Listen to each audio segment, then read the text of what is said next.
Hi guys, ನೀವೇನಾದರೂ ಚಿಕ್ಕಬಳ್ಳಾಪುರದಲ್ಲಿರುವ Adiyogi Shiva statue ನೋಡ್ಬೇಕಂತ ಅನ್ಕೊಂಡಿದ್ದೀರಾ? ಅದ್ರ ಜೊತೆಗೆ ನೀವು 3 ಪ್ಲೇಸಸ್ ನೋಡ್ಬೋದು, ಅದು ಒಂದ್ ದಿನದಲ್ಲಿ. ನಾನು ಮತ್ತು ನಮ್ಮ ಅಪ್ಪಾಜಿ ಹೋಗಾತೇವಿ.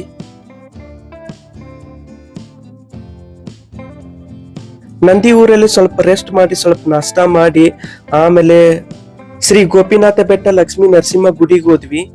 ಅದು ಬೆಟ್ಟದಾಗ ಐತಿ ಗುಡಿ, ನೀವು ಆರಾಮ್ಸೆ ಬರ್ಬೋದು. ರೋಡ್ ಐತಿ, ಬೆಟ್ಟಕ್ಕೆ ಹೋಗಾಕ ಪಾರ್ಕಿಂಗ್ ಪ್ಲೇಸು ಐತಿ. ಅದು ನಂದಿಯಿಂದ 2.6 ಕಿಲೋಮೀಟರ್ ದೂರ ಐತಿ. ಫುಲ್ ಸೈಲೆಂಟ್ ಐತಿ ಗುಡಿ. ಫ್ಯಾಮಿಲಿ ಜೊತೆ ಬಂದ್ರೆ ಆರಾಮ್ಸೆ ಟೈಮ್ ಸ್ಪೆಂಡ್ ಮಾಡ್ಬೋದು. ಗುಡಿಗೆ ಹೋದ್ಕೂಲನ ಕೋತಿಗಳು ಸ್ವಾಗತ ಮಾಡಿದ್ವು. ನೀವು ಸ್ವಲ್ಪ ನೇಚರ್ನು ಎಂಜಾಯ್ ಮಾಡ್ಬೋದು. ಇಲ್ಲಿ ನೋಡಿ ಹೆಂಗ್ ಕಾಣ್ತಾ ಇದೆ ನೋಡಿ. ಆದಿಯೋಗಿ ಶಿವ ಸ್ಟ್ಯಾಚ್ಯೂಗೆ ಹೋಗ್ಬೇಕಂದ್ರ ನಂದಿ ಹಿಲ್ಸ್ ಪ್ಲಾನ್ ಮಾಡಿರ್ತಾರ. ಒಬ್ಬೊಬ್ರಿಗೆ ನಂದಿ ಹಿಲ್ಸ್ ಸಮ್ ಬೋರಿಂಗ್ ಅನಿಸ್ತಾ ಇರುತ್ತೆ, ಅಂತವ್ರು ಇಲ್ಲಿ ಟ್ರೈ ಮಾಡ್ಬೋದು ಇಲ್ಲಿ ಬಂದು.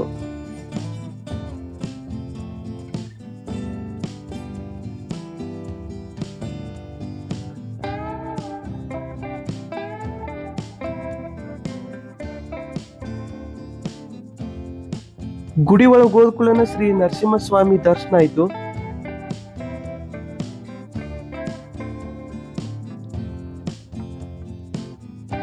ಅದರ ಜೊತೆಗೆ ಗಣೇಶ ಮತ್ತೆ ದೇವಿ ದರ್ಶನ ಮಾಡಿದ್ವಿ.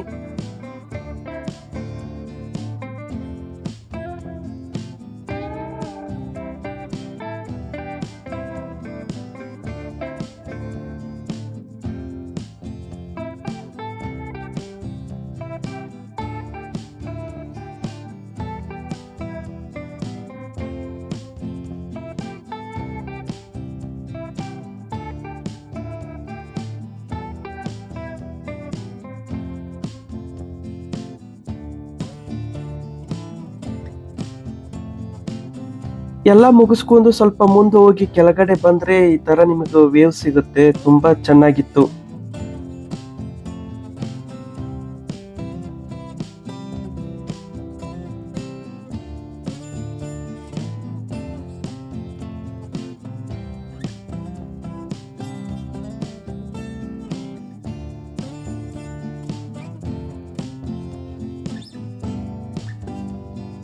ಮತ್ತೆ ಅಲ್ಲಿ ಪ್ರಸಾದ ಇತ್ತು, ಪ್ರಸಾದ ತಿಂದ್ವಿ. ಮತ್ತೆ ನಂದಿ ಊರಿಗೆ ಹೋದ್ವಿ. ಅಲ್ಲಿಂದ ಶ್ರೀ ಕಣಿವೆ ಬಸವೇಶ್ವರ ಸ್ವಾಮಿ ಟೆಂಪಲ್ಗೆ ಹೋದ್ವಿ. ಅದು ಆ ಬೆಟ್ಟದಿಂದ 5.7 ಕಿಲೋಮೀಟರ್ ಆಗುತ್ತೆ. ಶ್ರೀ ಕಣಿವೆ ಬಸವೇಶ್ವರ ಸ್ವಾಮಿ ಟೆಂಪಲ್. ನೀವು ಗುಡಿ ಒಳಗೆ ಹೋದ್ರೆ 4-5 ದೇವ್ರದ್ದು ದರ್ಶನ ಆಗುತ್ತೆ.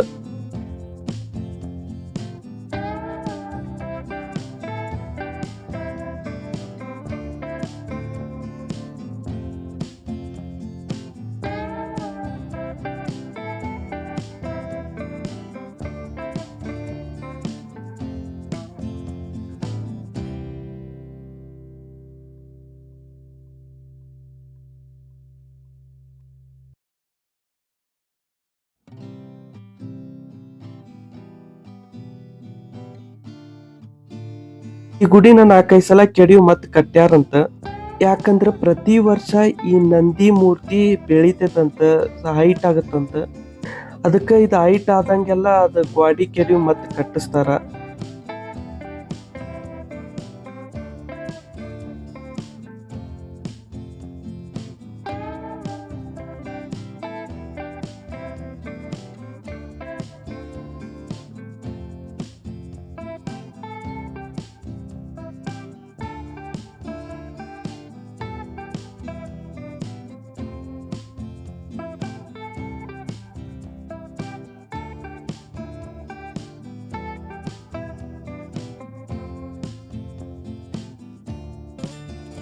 ಹಂಗ ಒಂದು ಸೆಲ್ಫಿ ತಕೊಂಡ ಶ್ರೀ ಭೋಗ ನಂದೇಶ್ವರ ಗುಡಿಗೆ ಹೋದ್ವಿ.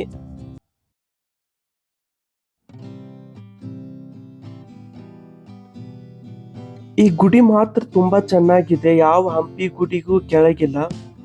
ನೀವೇನಾದರೂ ಆದಿಯೋಗಿ ಶಿವ ಸ್ಟ್ಯಾಚ್ಯೂ ನೋಡಕ್ ಬಂದಿದ್ರಿ, ಈ ಗುಡಿ ಮಾತ್ರ ಮಿಸ್ ಮಾಡಕ್ ಹೋಗ್ಬೇಡಿ.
ನೀವು ಫ್ಯಾಮಿಲಿ ಜೋಡಿ ಬಂದಿದ್ರೆ ಆರಾಮ್ಸೆ ರೆಸ್ಟ್ ಮಾಡ್ಬೋದು, ಯಾಕಂದ್ರೆ ಇಲ್ಲಿ ಪಾರ್ಕ್ ಇದೆ, ಗುಡಿ ಮುಂದೆ ಇದೆ ಪಾರ್ಕ್, ದೊಡ್ಡದಿದೆ, ಆರಾಮ್ಸೆ ರೆಸ್ಟ್ ಮಾಡಿ ಹೋಗ್ಬೋದು. ನೀವೀಗ ನೋಡ್ತಾ ಇರೋದು ಚಿಕ್ಕ ಕಲ್ಯಾಣಿ, ಒಳಗಡೆ ದೊಡ್ಡ ಕಲ್ಯಾಣಿ ಇದೆ. ಸೊ ಯಾರನ್ನೂ ಬಿಡ್ತಾ ಇಲ್ಲ ನೋಡಕ್ಕೆ, ಕಿಲಿ ಹಾಕಿದ್ದಾರೆ, ಯಾಕೆ ಗೊತ್ತಿಲ್ಲ.